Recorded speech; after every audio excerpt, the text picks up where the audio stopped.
Olá, tudo bem com vocês? Hoje eu vim nessa aula explicar um pouquinho sobre três grandes mitos a respeito do desfraude que a gente ouve falar por aí. E eu vou trazer dados científicos para confirmar ou não, né, esses mitos. Então eu vou compartilhar com vocês a minha tela. Só um pouquinho. Vamos lá, acho que vocês estão vendo a minha tela aqui, né? Aí. Vamos falar então um pouquinho sobre os três mitos a respeito do desfraude. Já já eu trago esses mitos aqui para vocês, tá? Mas primeiro de tudo, eu quero fazer uma introdução sobre essa fase tão desafiadora que é a fase do desfraude. Vamos falar um pouquinho sobre o que os estudos falam sobre isso. Muitas dúvidas surgem, né, quando tem esse assunto aí a respeito do desfraude. É, Antes, deixa eu fazer essa introdução, que segundo os estudos, o nosso controle de esfíncteres é adquirido de forma natural, pelo próprio amadurecimento biológico, mais ou menos por volta dos 3 anos. Geralmente é necessário a ajuda, né, dos cuidadores para ensinar os processos do desfraude, ou o que a gente chama de treino de toalete ou treino de banheiro para a criança. Porque embora ela possa já estar madura, assim, fisiologicamente, ela precisa aprender, né, como que se usa o banheirinho de uma forma adequada. Então, é importante que a família observe e entenda sobre qual etapa do desenvolvimento infantil a criança está, para que também possa avaliar, né, e realizar esse treino com a criança no momento certo. Antes dos 3 anos, o comportamento de defecar, né, de fazer o cocô, ele é irregular. A gente vê tanto na questão da textura, quanto na questão do número de vezes que a criança vai, né, vai no banheiro não, nesse caso, que ela faz o cocôzinho ainda na fralda. Então, isso ainda é irregular. Isso aí vai começar a ter uma regularidade, né, e uma consistência, vamos dizer, mais parecida com a do adulto, lá a partir dos 3 anos, né? E aí, quando a criança começa a ter esse amadurecimento, facilita ela ter o controle dos esfíncteres, né? E, consequentemente, o aprendizado do uso do banheiro. Por isso que a tentativa precoce do desfraude, sem considerar esses fatores importantes, ela pode trazer muitos prejuízos para a criança. Eu trouxe aqui alguns fatores importantes a ser considerados para que a gente não traga depois no futuro, né, prejuízos para as crianças ou até mesmo dificuldades na hora de introduzir o desfraude, porque é muito comum eu receber, né, assim, as mães falando, Renata, comecei, deu tudo errado, não está dando certo, o que eu preciso fazer? Então, assim, primeiro a gente avalia se a criança já tem algumas condições básicas para tentar, né, o desfraude. O desenvolvimento neuromotor é importante, a lentidão maior, a gente tem que considerar essa lentidão maior do amadurecimento nos meninos, então geralmente as menininhas ficam prontas mais cedo do que os meninos, é importante considerar esse fator. O que acontece caso a gente tente um desfraude precoce ou no momento em que a criança ainda não está pronta? Pode acontecer uma baixa socialização, uma introspecção, né, da parte da criança, porque como ela tem medo de não conseguir segurar, ou ela tem vergonha, às vezes, de precisar ir ao banheiro e não saber usar, ou de fazer na calça e alguém vê, então ela acaba se isolando, ela acaba se fechando. Então, se você começou, por exemplo, um processo de desfraude e percebe que a criança parou de socializar, é importante a gente ficar atenta, tá? Outro fator é a dificuldade dela de perceber ou de associar os estímulos que sinalizam a necessidade do uso do banheiro, né? E se ela ainda não está pronta para perceber esses estímulos, esses sinais, ou seja, o próprio corpo, o que acontece lá na barriguinha, esse tipo de sinal, né, orgânico, vamos dizer assim, ela pode perder esse time e acabar fazendo na calça, e isso pode levar ela à incoprese, que é um problema grave, e a gente pode ter bastante prejuízo em relação a isso. E que uma das causas pode ser essa, né? Que a imaturidade da criança ainda em perceber faz com que ela acabe segurando o cocô. Então, o que é a encoprese? Segundo a Associação de Psiquiatria Americana, a APA, a encoprese caracteriza-se como defecações, né, ou evacuações realizadas em lugares impróprios, de forma voluntária ou não, em crianças que apresentem idade igual ou maior a 4 anos, ou desenvolvimento aproximado, né, dessa faixa etária. Além disso, é necessário que tal comportamento seja apresentado no mínimo uma vez por mês, por pelo menos 3 meses, e não pode estar relacionado a fatores fisiológicos. Então, a encoprese ela acaba sendo um distúrbio, um problema, né, de quando um desfraude é feito na hora errada, ou da forma como ele é feito, se ele foi feito de uma forma muito punitiva, pode levar a encoprese, e aí, assim, a partir dos 4 anos, né, se a criança continua tendo essas dificuldades e apresenta essa recorrência de segurar o cocô, às vezes de deixar ele escapar por não conseguir, né, ir ao banheiro, ou enfim, porque ir ao banheiro é muito difícil, é muito aversivo, muito punitivo para ela criou uma associação negativa com o uso do banheiro, então pode levar ela à encoprese, que é um problema bem difícil, bem complicado, até pela questão da autoestima, mexe com a socialização, com a autoestima, a criança acaba não querendo sair, não querendo fazer amigos, tem uma série de dificuldades que impactam a vidinha dela aí por conta disso, tá? Então, assim, ó, dificuldades no aprendizado podem promover, né, como eu falei, a baixa autoestima e o senso de incapacidade na criança e levar ela à recusa de ir ao banheiro.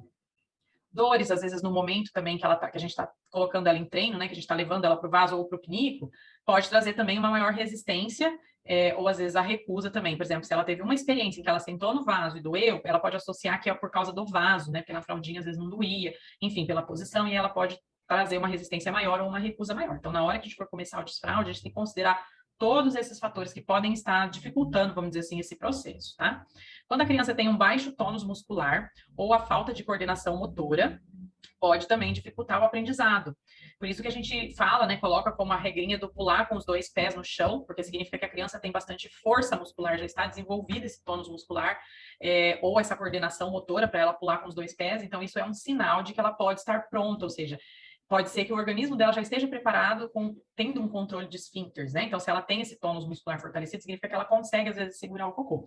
Ah, Renato, isso é regra? Não, não é regra, nada disso é regra. São fatores que podem influenciar, tá? São fatores que a gente deve considerar, tanto antes, né, de desfraldar, quanto durante o processo do desfraude. Se você começa um desfraude e vê que a criança não está conseguindo segurar, e você avalia que ela ainda não tem uma boa coordenação motora, que ela, né, ainda não tem muita força muscular, então você pode pensar que talvez seja essa imaturidade que esteja influenciando. Então, são fatores que a gente tem que atentar, tá? Outra coisa, dieta rica em gordura, pobre em fibras e com pouca ingestão de água também podem dificultar, porque pode promover a constipação. Quando a criança, o bebezinho usa fralda, né, é difícil, assim, ele ter constipação. Geralmente é um pouco mais pastoso, é mais mole, faz várias vezes ao dia, né? Naturalmente é isso. Quando a criança vai, às vezes, para o processo de desfraude, é um momento em que ela já come muitas coisas, às vezes ela tem já acesso a açúcar, a gordura, a fritura, né? Então, a gente precisa observar também a dieta da criança, porque isso vai mudando a consistência das fezes e pode também dificultar, pode tornar o processo mais dolorido, mais dor na barriguinha, enfim, isso tudo impacta a criança também negativamente, porque até então ela não tinha que lidar com isso, né?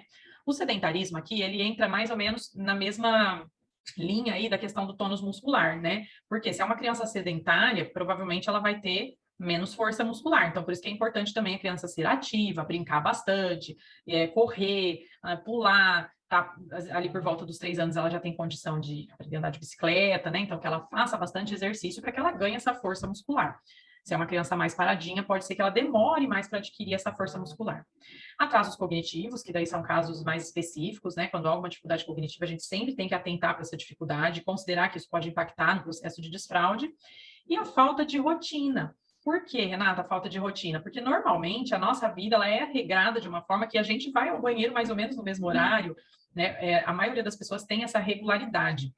E a criança, se ela tem uma rotina, ela acaba também tendo uma regularidade, né? Até de bebê, a gente já vê que às vezes, sempre faz cocô depois que mama, sempre faz cocô próximo da hora do almoço, ou logo depois do almoço, ou às vezes à noite, antes do banho, né? Então, a criança já vai, quando ela tem uma rotina, o organismo dela também vai se adaptando a isso, porque daí os horários das refeições são mais ou menos os mesmos, todos os dias, então o organismo vai trabalhando sempre mais ou menos no mesmo horário também, né?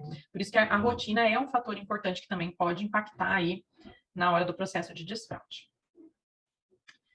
Então, vamos continuar aqui falando sobre os estudos, né? O treino de toalete ou treino de banheiro, ele exige o aprendizado de uma ampla cadeia de respostas, que vai desde identificar os sinaizinhos orgânicos até a higienização das mãos, né? Então, pensa bem, a gente tem que ensinar todo esse processo para a criança. Desde ela perceber o corpo dela, perceber os sinais, a dorzinha na barriga, o sinal de que o cocô vai sair, coisas que quando ela tá com a fralda, ela não se importa muito com isso, porque na hora que sair, saiu, tá tudo bem, alguém vai lá trocar. Mas agora não, ela vai ter que atentar para isso. Então, a gente tem que ensinar ela desde esse princípio básico, né, daí todo o processo, vai no vaso, senta, a qual a melhor posição, como que faz, aí saiu, tem que limpar, como é que limpa, tal, dá descarga, e lava a mãozinha. Então, é uma cadeia ampla de respostas. Ela não vai conseguir aprender isso tudo de uma vez, né? Então, para que a gente tenha sucesso nesse processo, ela precisa ir aprendendo um passinho de cada vez. É interessante que antes da gente ir para a etapa final, que é o tirar a fralda, a gente já vá fazendo esse treino com ela, né? De como que ela vai se comportar lá no banheiro quando for o dia D, vamos dizer assim, né? A partir daquele momento que vocês decidirem tirar a fraldinha. Então, é importante que ela já tenha esse aprendizado prévio para facilitar também o processo, tá? Não há na literatura um consenso, pessoal, sobre quando, tá? Esse treino deve ser realizado. Alguns autores consideram a faixa etária ideal os 3 anos para desfraldar, sabe? Mas esse processo de ensinar pode começar antes. Tem alguns autores que falam que o aprendizado pode ser iniciado a partir dos 2 anos. Então, eles falam assim, a partir dos 2 anos a criança está neurologicamente, biologicamente preparada para o desfraude. Isso não é uma regra, é vamos dizer assim, uma margem, né? Uma faixa de idade, mais ou menos por volta dos 2 anos. Tem crianças que vão amadurecer um pouquinho antes, mas são mais ativas, enfim, depende de todos esses fatores aqui que a gente considerou. Tem crianças que vão amadurecer um pouquinho depois, como a gente colocou ali, né? Se é uma criança mais sedentária, mais quietinha, não tem tanta força muscular, talvez ela demore mais para ter esse amadurecimento. Mas o treino, ele pode ser iniciado próximo de 2 anos, logo que a criança faz 2 anos, nesse sentido de ir mostrando para ela como que funciona esse negócio de ir ao banheiro, né, como que ela vai percebendo os sinais da barriguinha, falando para ela como que é esse ritual de fazer, de dar descarga, de lavar as mãos. Isso a gente pode ir ensinando a partir dos 2 anos e pode ser que leve até os 3 anos para concluir mesmo, para perceber que a criança está pronta e falar, agora nós vamos mesmo tirar a fralda, tá? Então, dentro dessa faixa etária, entre 2 e 3 anos, é ok. Um pouco acima de 3 anos também, a gente ainda considera dentro do esperado, tá? Para maior sucesso no desfraude, é importante verificar, então, o que a literatura chama das habilidades de prontidão. Se a criança já tem essas habilidades de prontidão, quais são elas?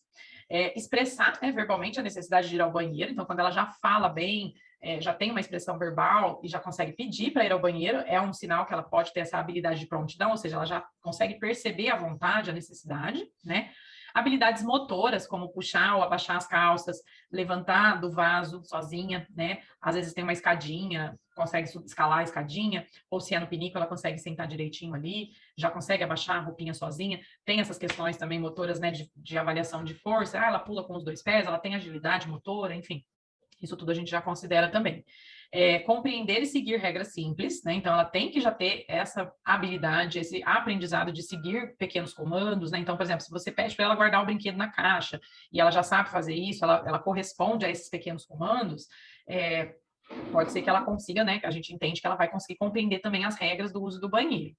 Conseguir segurar o xixi por aproximadamente 2 horas, né? Então, quando você percebe, por exemplo, que ela fez xixi, você foi lá, trocou a fralda, e aí passou 2 horas, a fralda ainda está seca, então é um sinal de que ela já tem uma possibilidade de ter um maior controle dos esfíncteres, né? Então, se ela está segurando esse xixi, a não ser que ela não esteja bebendo nada de líquidos, né? Mas se ela estiver tomando água normalmente, é um sinal também de que já indica que ela pode ter um controle maior dos esfíncteres. Junto com essas habilidades, né, vem também a necessidade de ensinar primeiramente o reconhecimento dos sinais, tá, do corpinho dela. É o primeiro passo, vamos dizer assim, né, para um processo de desfraude. Então, assim, às vezes tem algumas técnicazinhas que a gente pode utilizar para ajudar ela a entender quais são esses sinais. Então, por exemplo, colocar a criança no vaso ou no piniquinho cerca de 20 minutos depois que ela fez uma refeição, pode ser o almoço, por exemplo, né? E ajudar ela a prestar atenção. O que está acontecendo no seu corpo nessa hora? Tem alguma coisa na sua barriga? Faz cosquinha dentro da barriga? Você sente alguma dorzinha? Então, põe a criança lá no piniquinho e tal, e vai conversando só com ela, de roupinha mesmo, sem tirar nada, entendeu? Então, já vai fazendo ela reconhecer isso daí.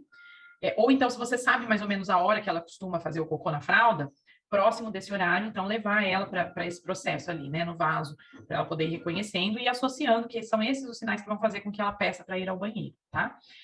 Pedir para que ela acompanhe você no uso do banheiro, e aí você vai descrevendo para ela todas as etapas. Olha, a mamãe está sentindo, né, uma vontade de ir no banheiro, vem aqui, eu vou te mostrar como é que a gente faz, daí mostra como é que abaixa a calça, como que senta, como que limpa, como que dá descarga, como que lava a mão, vai descrevendo para ela todo o processo e deixar ela te acompanhar ali, tá?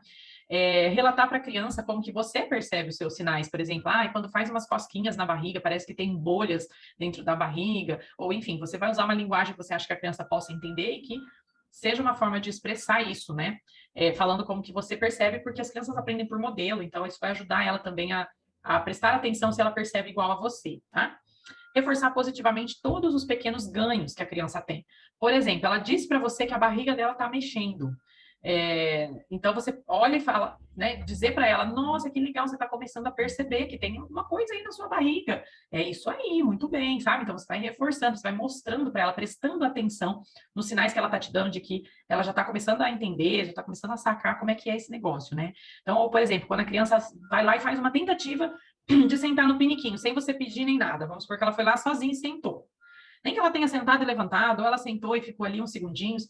Você fala, nossa, bom começo, olha, é assim mesmo, você conseguiu sentar um pouquinho, que legal, né? Ou seja, você vai reforçando, você vai mostrando para a criança que ela está indo no caminho certo, que esse é o processo, que isso que ela está mostrando para você que ela sabe o que ela está tentando aprender, é isso mesmo que você espera dela, tá?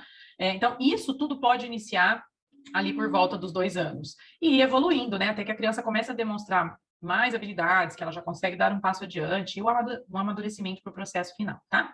Contar histórias lúdicas também ajuda, sobre o cocô amigo, que o cocô precisa encontrar os amigos dele, que moram lá embaixo da água, que ele precisa ir embora, ele não pode viver dentro da nossa barriga, enfim.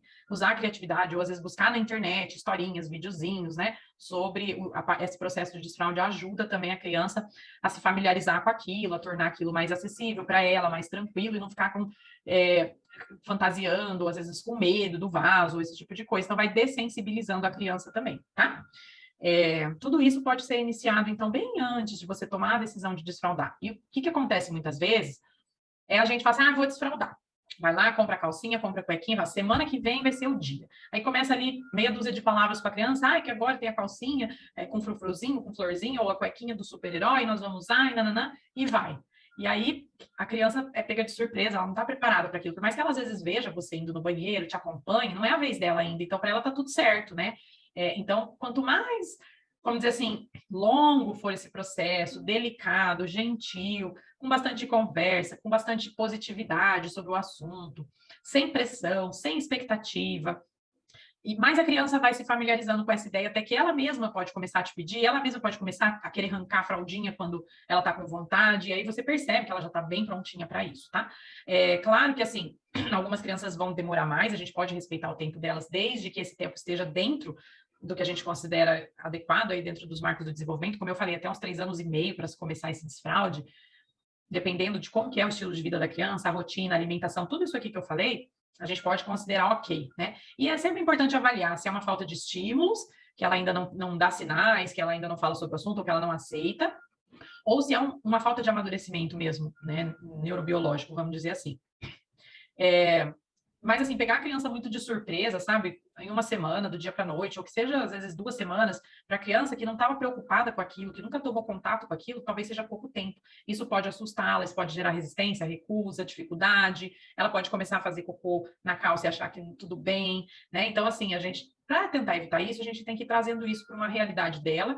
E, assim, como se isso começa a fazer parte da vida dela, como antes não fazia, porque antes o que fazia parte da vida dela era a fralda. A partir de agora, a gente vai introduzir uma nova questão, né? Um novo processo na vidinha dela. Então, isso tem que ir fazendo parte da vida dela, aos poucos, de uma forma que daqui a pouco é tão natural, é tão automático, que ela já entendeu, ela mesma já pede, ela mesma reconhece, né? Então, vai ficando uma coisa mais natural. Tudo que a gente vai aprender no começo é bem difícil, mas conforme a gente vai tomando contato com aquilo e fazendo, e treinando, e se familiarizando com o processo, e lendo sobre aquilo, e estudando, você vai automatizando aquele processo que no começo era bem difícil, você precisava pensar muito para fazer, e depois vai se tornando natural, você vai ficando cada vez mais prática, mais habilidosa. Então, o processo de desfraude é um aprendizado novo para a criança também, assim como outros comportamentos, tá?